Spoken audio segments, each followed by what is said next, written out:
I would like to say that on behalf of Agile New England, we are thrilled and honored to have you joining us tonight for this multi-meeting. We have a fantastic program. It started with Amy and Gary, Agile 101 sessions. In tonight's presentations, as you undoubtedly are aware, we are featuring Joe Justice, an idea that we had for some time. The idea was in part born out of the Agile conference organized by BU. Was the leading book award, I believe. Yep. Where I had the opportunity to share the stage with Joe. And without further ado, I'll give you Joe Justice. Joe, take it away. The floor is yours. You're much too kind, Jose. You're much too kind. And I just got a message from Munwai. Munwai is here. Another wonderful community on the other coast. SF Babam is one of her many projects. So I do absolutely recommend making the time zone jump back and forth, having Agile New England folks invite SF Babam folks and vice versa. Another wonderful community. I just saw she's here as well. And awesome to see you, Amy. And oh gosh, Nancy, fantastic. Can I just interject? Moonwai is also on our public Slack, and anybody can join Agile New England's public Slack. There's information on the homepage to join it. Okay, bye-bye. Thank you, Nancy. There's a lot of downsides to the way the world has evolved and changed, and there's a lot of upsides too. And one of the upsides is these thriving communities have figured out how to thrive even more outside any given region. And I'm so grateful for that, as evidenced just by SF Babam and Agile New England, among many others participating right here. I will update my background, my Zoom background, to try to share some information here. That's me going into work. Elon Musk sleeps at the bottleneck. I don't know how many people really have even heard that before. And of the people who've heard it, I don't know how many believe it, but it's true. The richest person in the world has a sleeping bag and goes to different spots. I mean, this is like a lean practice lifestyle. To wherever is the bottleneck, Elon is working there. And when Elon gets tired, which Elon's very durable, eventually Elon will get in the sleeping bag and sleep and then wake up and resume working at the bottleneck. And when that's not the bottleneck, that's when Elon moves. Joe, can you hold up for a second? Can you hold up for a second? Pepe, can we swap the screen from your desktop to Joe's slides, or do you have Joe's slides, or how are we gonna make Joe, are you going to present some slides? I'd like to. Currently, another person is presenting, which is just fine. Go ahead. The agenda, go ahead. Like. Take it. Yeah, go ahead and take it. The floor is yours. Oh, you're too kind. Sorry for interrupting. Okay, there you go. Thank you. Let's run this collaboratively. Someone told me we're agile. Let's try it. Okay, I've got some images and stuff. Ba-boom. Maybe the briefest version of me. Hi, everybody. Thank you. I'm Joe Justice. I started agility stuff in 2004. My first serious job out of college as a software developer was one of the early adopters of Agile methods. And I was handed a book on my first day of work, Agile Project Management with Scrum, and told, read this, this is how we work. Well, Agile was so new then, like everyone was trying to figure it out, but at least there had already been a book. Thank you so much. Mike Beadle, Ken Schwaber. Read that, delivered. I was surprised we didn't have 5-year budgets. In fact, shocked in that we liked teamwork, although we didn't always work in teams, we were new. Then went on to consulting, and eventually I worked for Bill Gates at the Bill and Melinda Gates Foundation.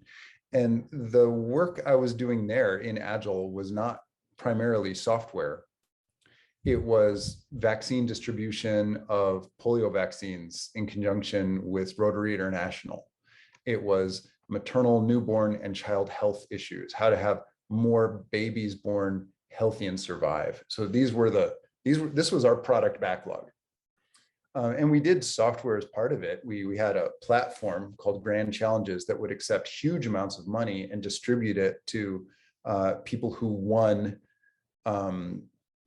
essentially financial awards to try to make impact to these big world aspirations. So there was software involved, and it had to be encrypted and legal and international and handle large sums of money and high visibility, transparent automatic accounting. Like there were software problems that some of us can relate to, but the core work was not software at all. So Agile outside of software was natural.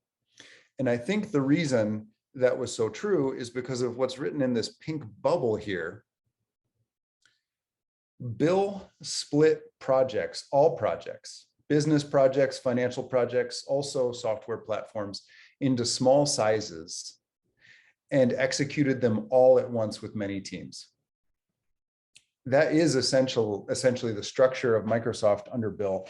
For those of us with a software development background, that's multi-threaded execution, that's object-oriented architecture, that's basically APIs and microservices as the company. And the whole company is run that way. And it was completely disruptive. At one time, Bill Gates was the wealthiest person on planet Earth. I mean, it worked. It shocked other companies. And it's not quite agile. It's not necessarily about customer-centered design or even short feedback loops.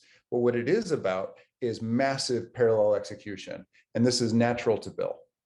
And Bill seemed to like agility for those reasons, that we would split product backlog. We had actually methods for taking big challenges and splitting them into parallel executable work. And we could then share those, pull those across multiple teams.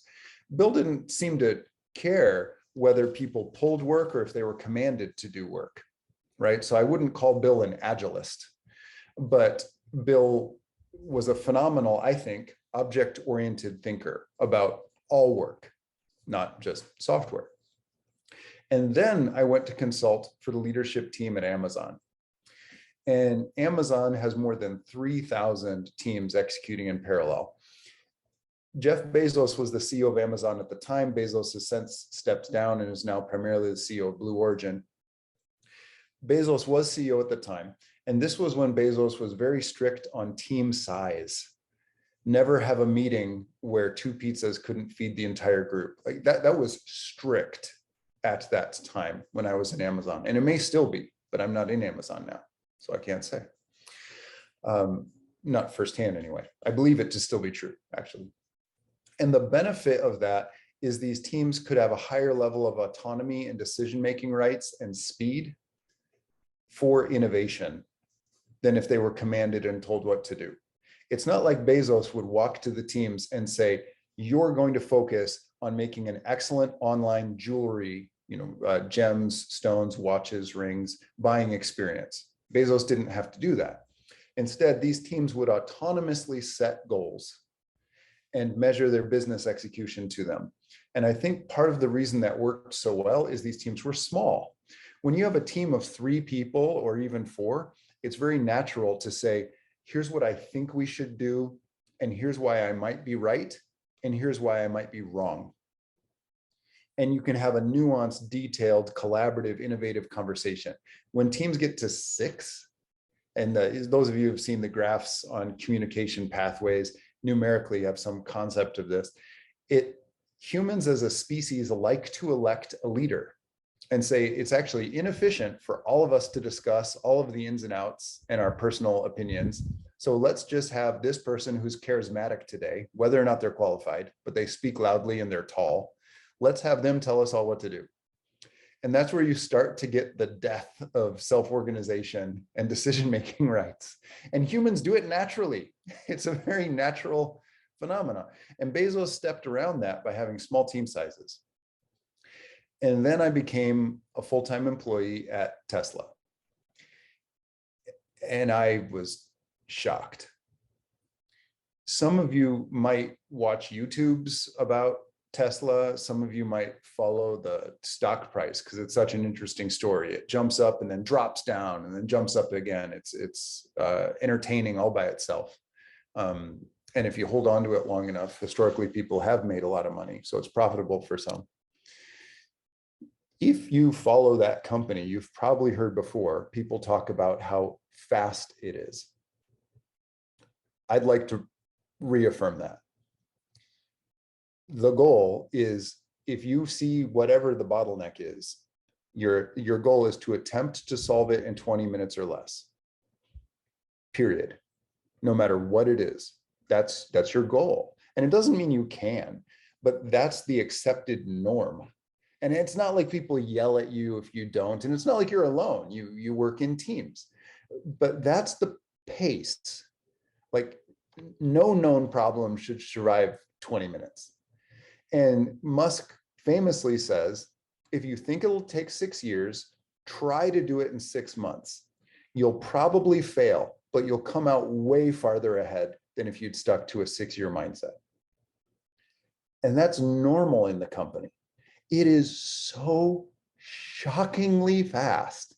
And then the next comment many people do hear and say is, well, it's a burnout factory. You go that fast, you burn out. Musk has improved a lot. I do think it was a burnout factory. Musk has improved a lot. And now I actually found it to be incredibly fun, incredibly satisfying, very loving and supportive, and sustainable.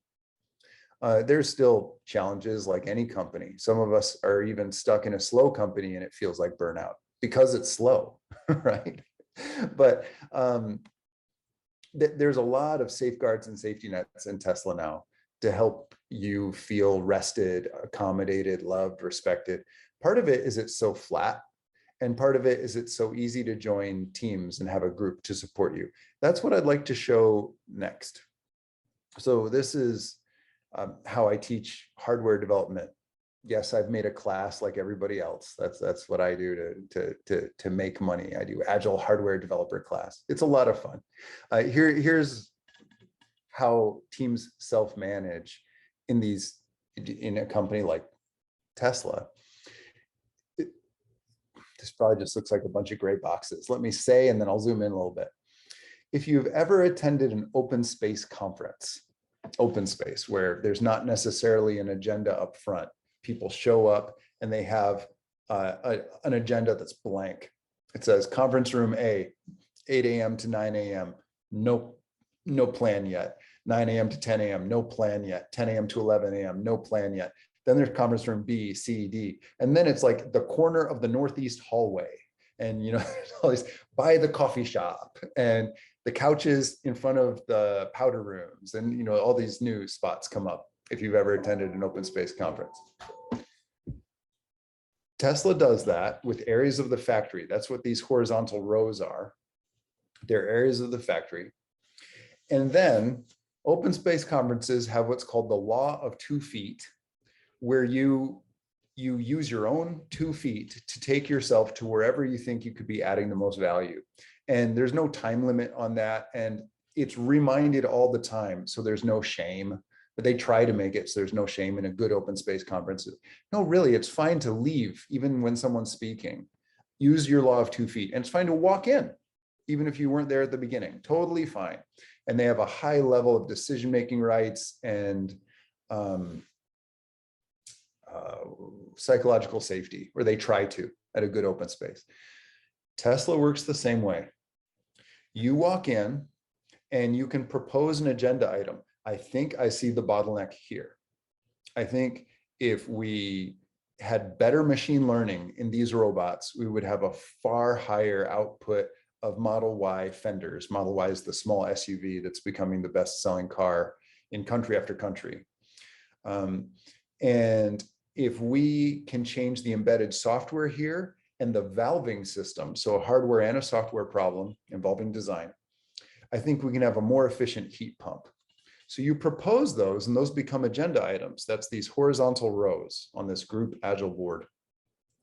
And maybe you go to that area and try to work on it, or maybe you don't, you just propose it. And maybe someone shows up, maybe 1,000 people show up. There's more than 70,000 people working in Tesla now. And that's project management. That's that's it. I never ran into a central PMO operating the Agile program there. I never saw it. It was not a thing. How teaming worked was essentially open space. Okay, doesn't that sound like utter chaos? Couldn't people build anything? No. Here's why. There's a real-time financial metric that's measured by efficiency to Tesla's mission. And you can propose the formula. So it's not like the financial kings and queens say, here's how we measure your project. You can propose it. But it's constantly audited by anyone because everyone can see it. Anyone else can audit your financial efficiency formula. And what that says is, how do you measure your positive impact to Tesla's mission? And you have to have that. So that's often the first thing you do when you do this open space law of 2 feet. How is this going to help Tesla's mission? Then immediately, there's an autonomous measurement. Tesla has some really good machine learning. It's not like machines can do all the creative thinking for you, but they help everything. Like in software, remember when autocomplete came to our IDEs and how useful that is sometimes and now a lot of the time? Tesla has autocomplete in a lot of things now, like CAD and financial services and what we typically think of as HR. And with that level of autocomplete, you really self-serve almost everything. So that you don't have like a group you have to go to and wait on. You kind of do everything yourself. And with that level of autocomplete, it's pretty easy, really, most of the time. So you autocomplete your financial formula. These apps running on your phone and on the cloud all throughout Tesla and on laptops and cameras and televisions, then tracks who's spending what time on what. It's not like you have to fill in a timesheet. For California law, you do punch in and punch out because you're in a factory position. By the way, there are no office jobs. Everyone, including Elon Musk, builds cars. Everyone. So you are lifting 20 kilograms. You are getting machines unstuck. You're getting robots unstuck. You are programming robots. You're doing really advanced software development. And you're sweeping up metal filings and oil. Like that's the job. You do it. You use the law of 2 feet. And if the bottleneck is the ovens need to be cleaned for the enamels, you are climbing in the oven when it's turned off, when it's cool and safe with lock in and tag out. So you're doing hard work. There's no white collar, blue collar. It's not a thing. Like Elon Musk is drilling metal. Like that's how the company works. And so a lot of Agile coaches have asked, how do I get a job in Tesla? And so I tell them, and they say, oh, but that's not what I want to do. I want to talk. I'm like, yeah, that's not, I mean, you will do some, but that's not the only thing you're going to be doing. They're like, but I want a cushy job where I tell people how to be Agile. I'm like, that is not what I experienced in the Musk companies. So fine. I mean, people have different aspirations and that's totally cool. So you are definitely hands-on. Now you have this law of 2 feet. These teams organically form and reform at any time. You use the law of 2 feet multiple times a day if you choose to, if that's what's helpful. And these teams or these missions, these agenda items, have a real-time number of how much it costs to run that team in terms of the people working on it and what they need to be paid, all in insurance. There's great health insurance, et cetera. The square meters are really cubic meters of the factory you're using. What's the opportunity cost of the company to using it? The robots you're using, what's the opportunity cost that you're using those robots?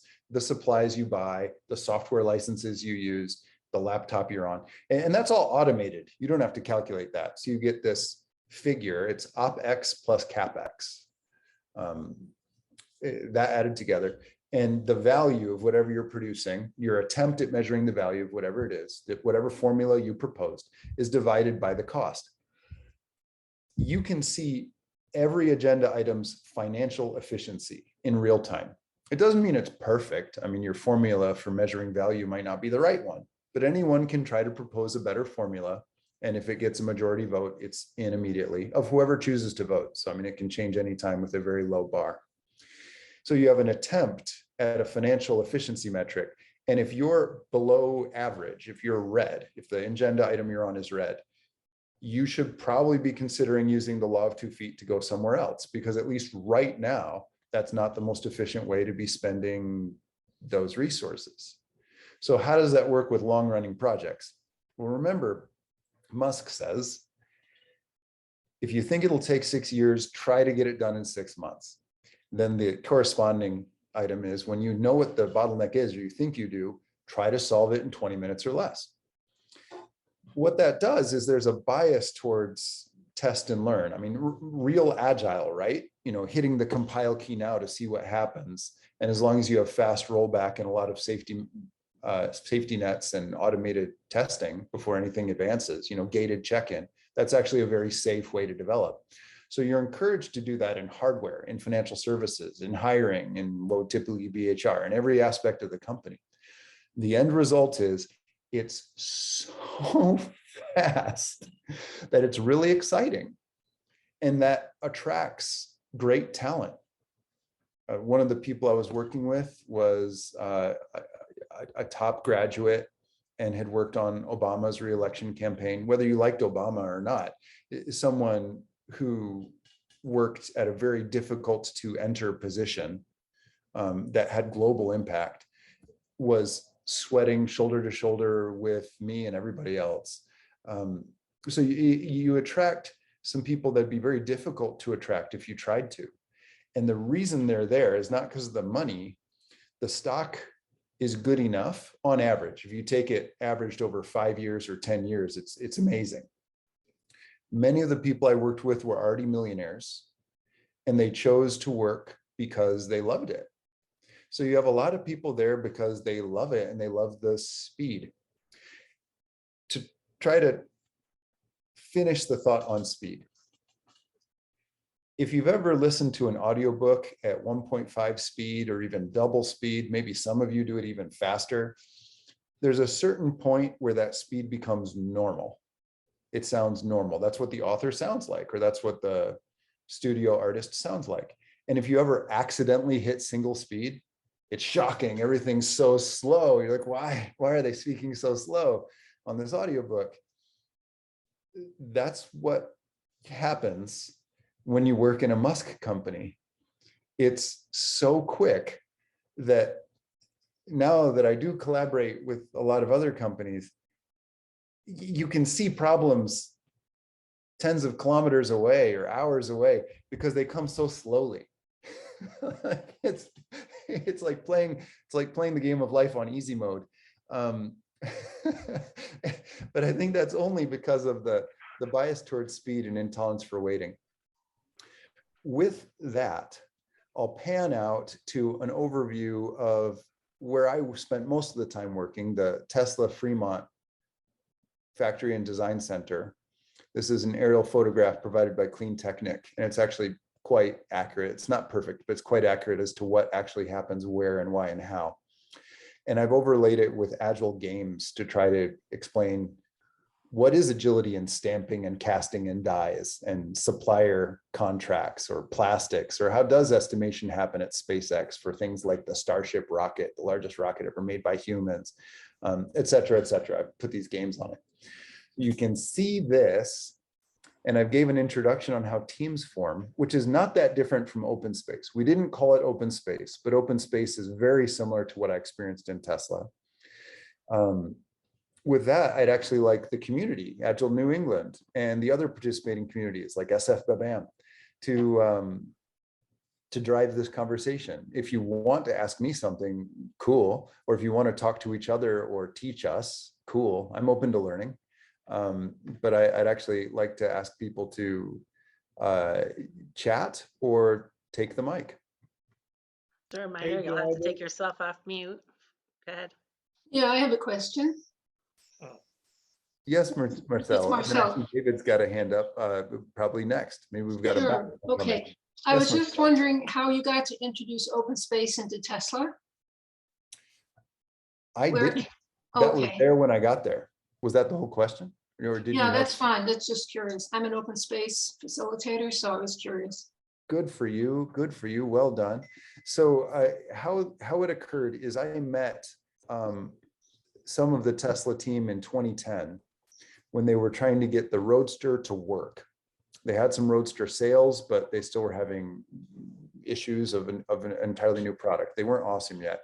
Elon Musk later apologized to the first Roadster customers, saying, thank you for bearing with us while we rapidly iterated the Roadster. I mean, the Tesla teams would go to customers' garages after they'd already bought and received the Roadster and make changes, like super agile, but in some ways out of necessity. And I met them then. And then I talked to, I guess I could say I consulted, but I really think that just means talked to the teams and had conversations with them when they were making the chassis, the frame of the Model S luxury sedan. I showed them more levels of hardware modularity because that was my specialty at the time with my own company, Wikispeed. Then I did set up a Scrum training in Tesla a few years later. I think it was 2016, right around there. I've got it in my calendar, but I think it was 2016. And Jeff Sutherland actually taught it. And almost no Tesla employees took that course. I was really confused by that because I do think Jeff is a very talented instructor and can be very charismatic too. So I wondered why didn't that take? And then I became a Tesla employee and operated Agile at Tesla in 2020. And I was surprised to see no Scrum. I couldn't find it anywhere. It doesn't mean it wasn't there somewhere, but I could not find it. And I went, okay, I did go everywhere. I do believe there's zero Scrum in Tesla. So I started using some Scrum to launch teams because it's easy. It takes 2 days to learn. There's only 3 roles or accountabilities now. And I didn't have a hard problem with it. But I found teams would discard Scrum almost immediately after booting up, and they didn't slow down. They just sped up. And this is where I was completely shocked because I had been in the Scrum domain for 6 years. And I saw everything as Scrum. Anytime I saw someone taking a financial decision, I assumed it was a product owner or a chief product owner or a product owner team. You know, I had these lenses, right? And being in Tesla, I realized there were no product owners. There were no Scrum masters. How is this working? And Marcel, to your point, they didn't call it open space, but what they already had was absolutely extremely similar to open space. And that solved for a lot of the same needs. So I'm a fan. If you're a skillful facilitator, thank you so much. Please continue to help many, many companies. Right. Thank you for the answer. Totally. Yeah, it's David's turn. Okay. Yeah, David, you've had your hand up for a while. Thank you. Please go ahead. Well, if I use an electronic hand, it doesn't get painfully stiff. But actually had 2 questions, but I'll ask the first one. Both are on the chat. One thing is, joining a meeting, while it's going on, and that keeps happening. I've been in a private pilot, and I know the term, quote, getting the picture, which is a length of time when one air traffic controller relieves another, and it takes them a while before they get the picture on the radar screen, and they know it, and they say, okay, got the picture. Now, if you walk into a meeting, it takes a while to get the picture, and if people keep on doing it, there's a lot of downtime or wasted time with lots of people sitting there and haven't got the picture yet, and it would seem to slow things down. So what of it? David, you hit on one of the 5, I think, core reasons that the Musk companies seem to be able to make this work. What sounds like racing at the edge of chaos. You hit on it. You hit on one of them. It's this concept called walk up simple. Mm-hmm.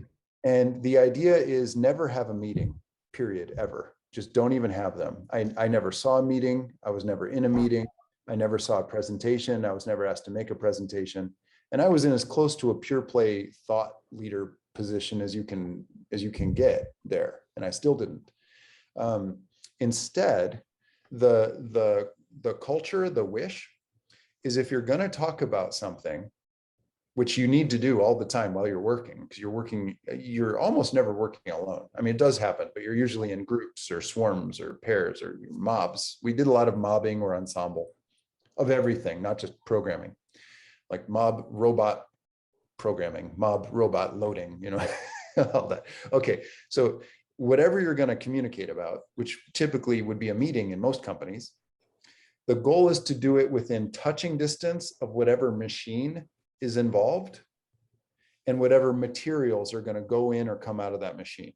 Now that's kind of weird, because what if it's software? What's the machine? Well, what is that software going to run on? Is it going to run on the autopilot stack? If so, there's a physical set of awesome circuit boards that the autopilot stack runs on. Or is it going to run on the chip that adjusts the lumbar support in the seat?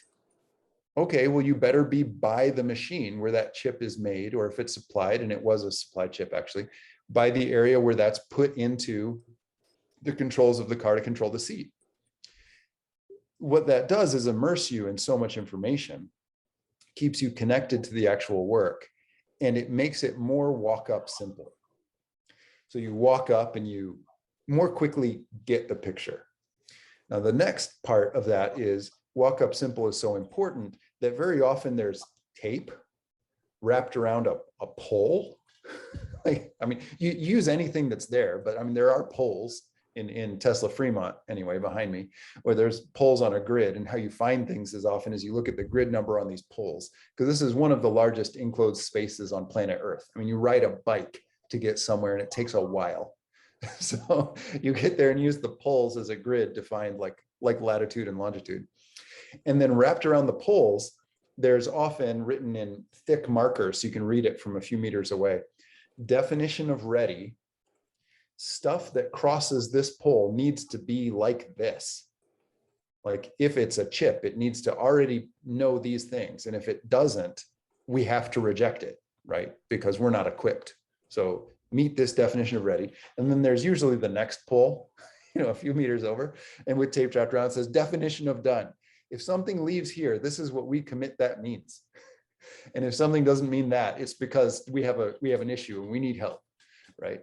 And then that's very quickly, if not already, controlled by automation, which is a whole nother conversation. That's now the digital self-management part, which is one of the other 5, I think, key enablers of Tesla.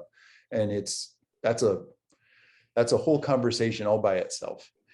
But this idea of walk up simple helps people get the picture in a relatively quick amount of time. And the wish of walk up simple is in the shortest amount of time, someone who just walked up is meaningfully contributing. That plus mob or ensemble means you rotate through and you have people navigating or researching, or other pairs and groups supporting you. So in minutes, you're doing whatever the thing is with people helping.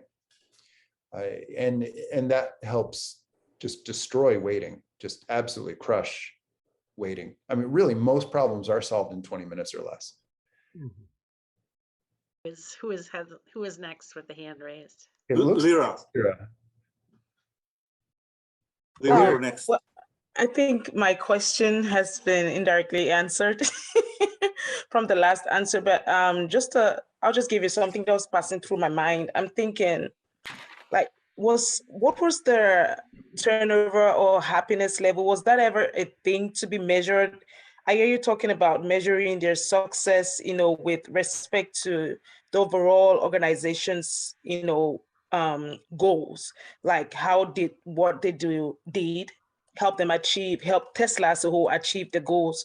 So were other metrics like team happiness ever a thing? Because I know that's quite a thing right now in many agile squads. Like, was that ever measured? And with the getting things solved in 20 minutes, like, did that put pressure or was that stimulating? Did you ever measure like the effect it had on people who were working in these teams?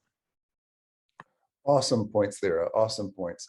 Now, I do think the Musk companies in years before did lose a lot of skillful talent because it was just difficult to sustain. I think that may have been true. That was not what I observed by the time I got there. How to address what Tesla actually did and the way you asked your question. Tesla uses calling them employee surveys sounds too old school, but really that's what they are. Things like, how welcome do LGBTQ individuals feel in Tesla? That's one. Or they don't really do managerial effectiveness because there aren't really managers. It's extremely flat.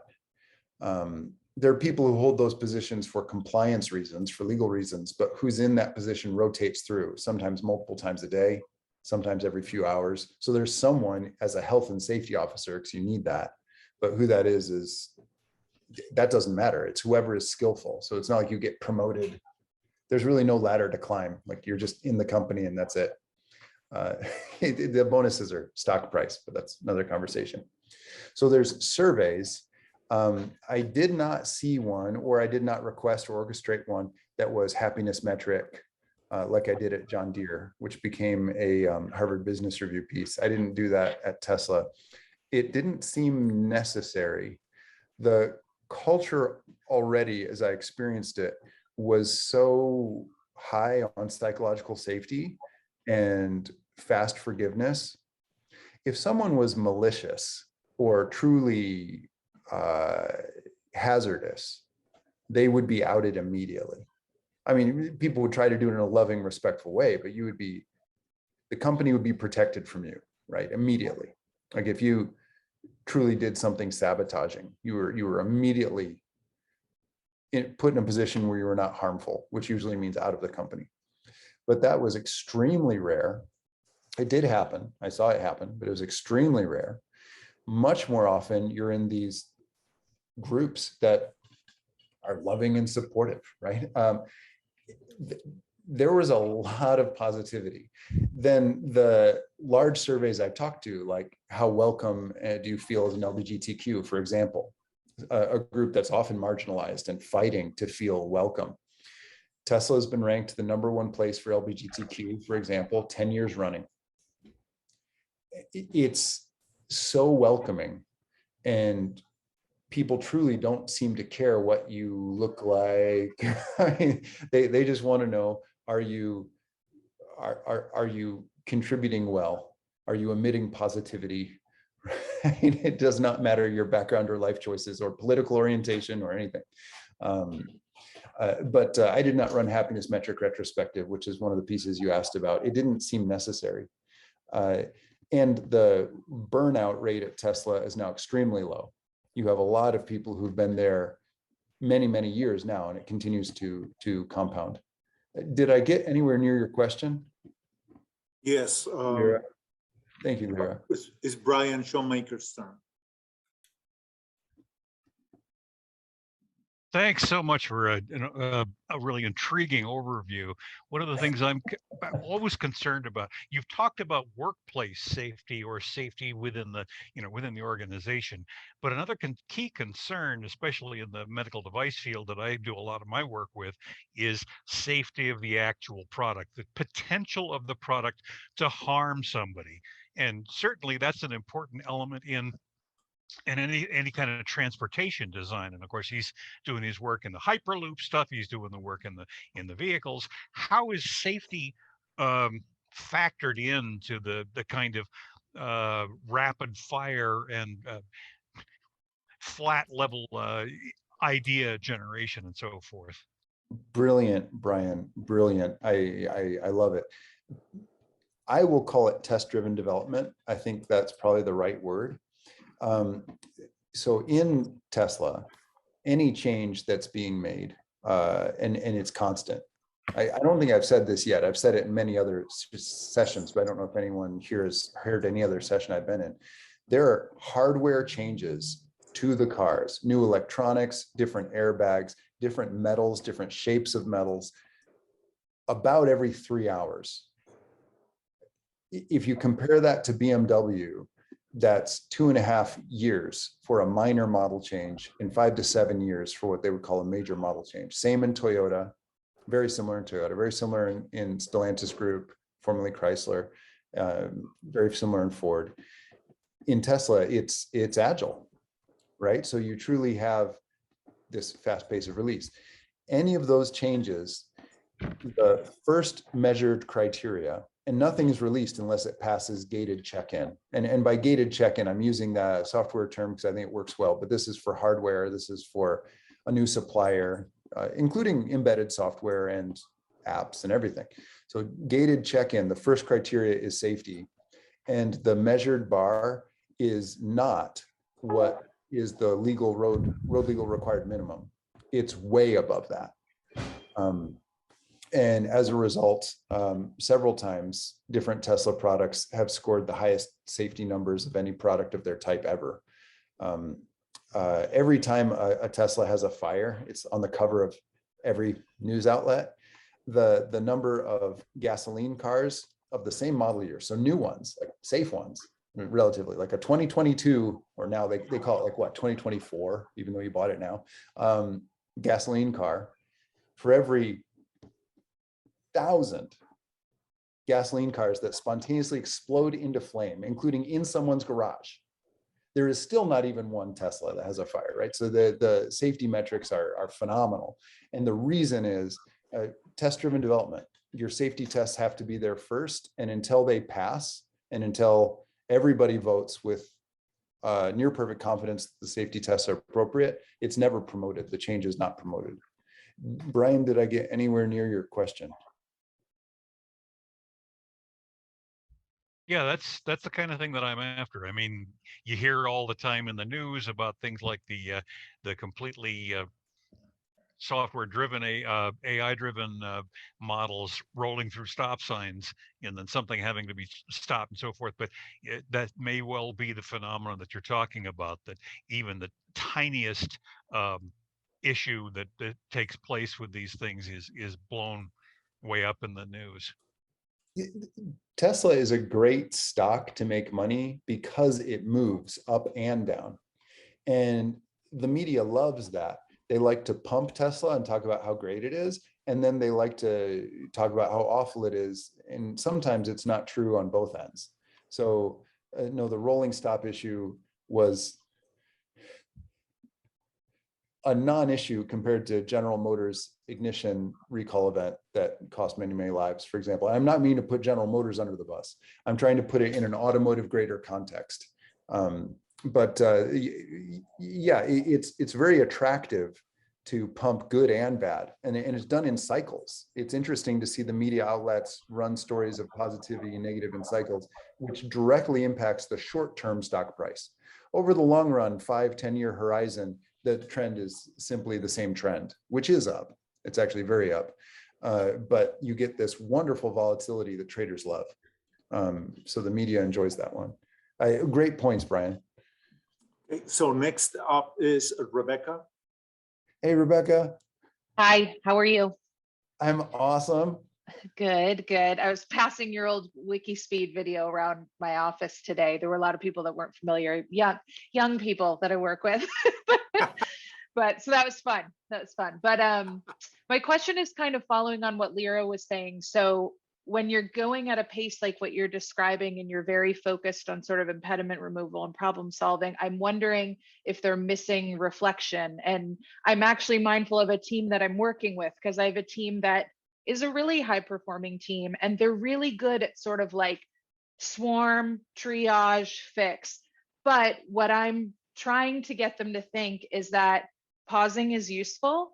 It allows for creativity. It lets you, sometimes there's problems that are really obvious that you fix, but then there are those problems that you'll just kind of get used to because you're running so quickly that it kind of runs out of your space. So I guess I'm wondering sort of two things. Like one, how did you or did you not see that happening? And did you think that was a thing that was potentially missing there if it wasn't happening in a more structured way?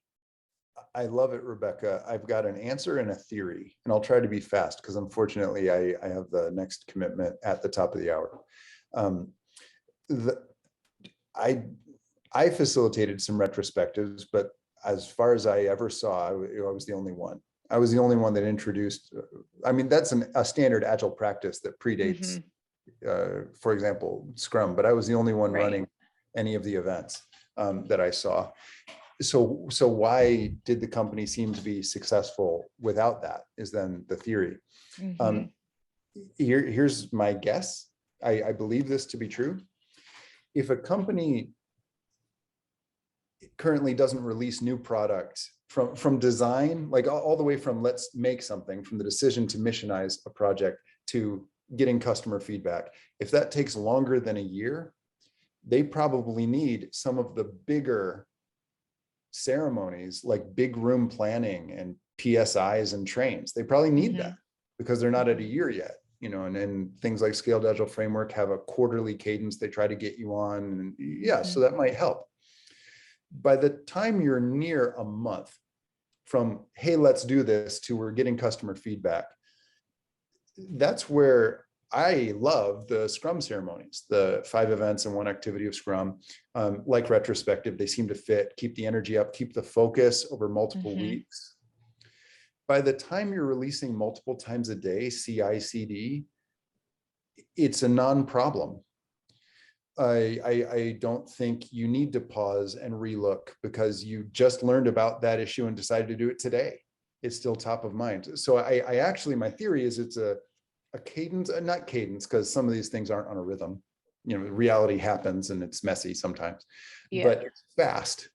And it's not like I have to keep in mind the overall issue if we're actually solving and putting into production at that cadence is what I believe to be true. If it's longer than 30 days, I think what I would traditionally understand as retrospectives, in the book, Agile Retrospectives, Making Good Teams Great by Daniel Larson and Esther Derby, I would say that's needed. Yeah. Thank you. Thank you. In the interest of time, thank you, Rebecca, for the question. And I want to try to sort of like get to as many as we can. Gervais Johnson, your turn. Hello. Hey, Gervais. Hey, I can remember you look much younger. Awesome. So I was going to ask, because this new career of yours is fascinating. I love it. And I know Elon, and I'm you know, neurodiverse like Elon. So how do you all like balance what you got to do? Speed is important, and thinking, deep thinking, to figure out what the frick we got to do and how to do it. How do you do that? That's when we sleep.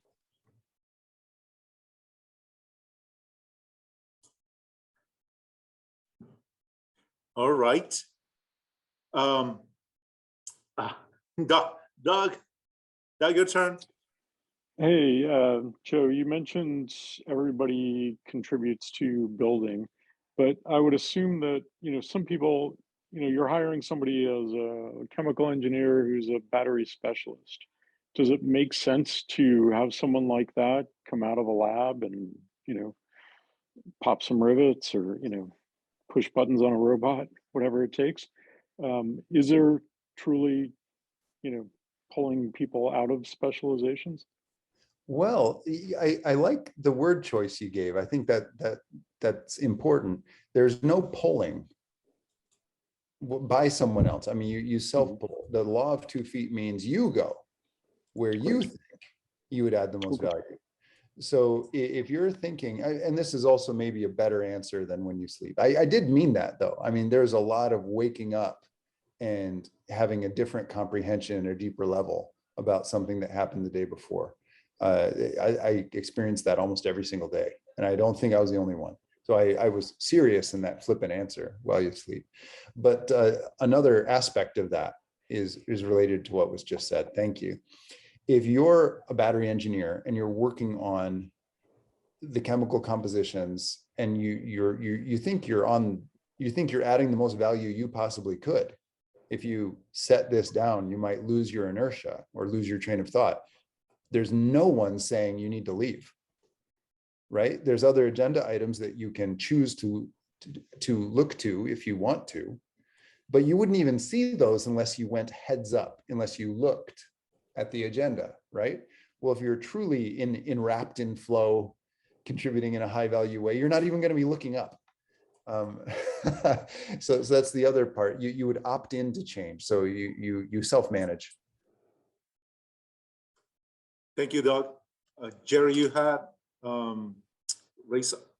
Go ahead, Jerry. Yep, thank you. I was just curious at Tesla, communications, like you have new employees come in, how do they get up to speed on, how like their team is working, or how they interact with other teams that are constantly making changes to how they work? Totally. By joining the mob or the swarm or the ensemble, really, you join and learn from the people doing it there, what it is that's happening. Now, that's not entirely true. The walk up simple helps. So as you walk up, you can see a DOR, DOD, or sometimes there's a whiteboard and it says, here's what we think we're trying to do. And it's been erased and smeared 100 times. There's the deep caked whiteboard ink behind it, sometimes by a hand because there was no eraser. But there's one written now that says, here's what we think we're trying to do. So you can see that as you walk up, that helps. But really just by joining. There is a 4-hour onboarding, or at least that's what it was when I joined. And then the apps that are put onto your phone, there was 28 apps that are installed on your phone at the time I joined. Those all help in different ways, but that digital self-management is a conversation all by itself. Thank you. Joe, it's 7:57. You have time for one more question? Tragically, I really want to know what Susan has to say. Susan, can you be rapid? Oh, you're still Yes, muted. I can be rapid. Yes, I can be rapid. Thank you. Dependencies, I can kind of visualize how some of them are handled by Ready, but how else are dependencies handled? Awesome. I did not see dependency mappings like I have in other companies or like I've helped create in other companies. Why? Why did that seem to work at all then? The DOR and DOD helps, but also being there physically makes a visual set of information that I didn't have access to when I was working in an office purely on software, right? I needed some visualization, like some good UML or at least a whiteboard. But when you're in the factory, even if you're making software, you're sitting on the floor with a laptop. That's how software is written, like in the factory, right? Even that, you can see where things are going. It creates a visual sense, I think. This is my theory, because it does seem to work. I did not see any dependency mapping or do any dependency mapping, but you can see where your chip that you're trying to write software for is going and what that means, because you're right there. And maybe that's what solves for it. I'm not entirely sure, Susan, and I appreciate the question. Well, Joe, thank you very much. I know that you have to leave at the top of the hour, and apologies to Sandhya and John Saleh, who wrote questions, but we couldn't get to it. We'd love to have you back. And again, thank you for joining us tonight, Joe. Any closing remarks? Please tweet any unanswered or new questions or I'm typing this as I say it, to @JoeJustice. I currently have 100% response rate on Twitter. If you use LinkedIn or Facebook, that's fine too, but I'm fastest on Twitter. So I'd love to take whatever the questions are, and please tag Agile New England so we can all celebrate as a community. Thank you, Agile New England, for letting me be part of tonight's event. It's my honor and privilege.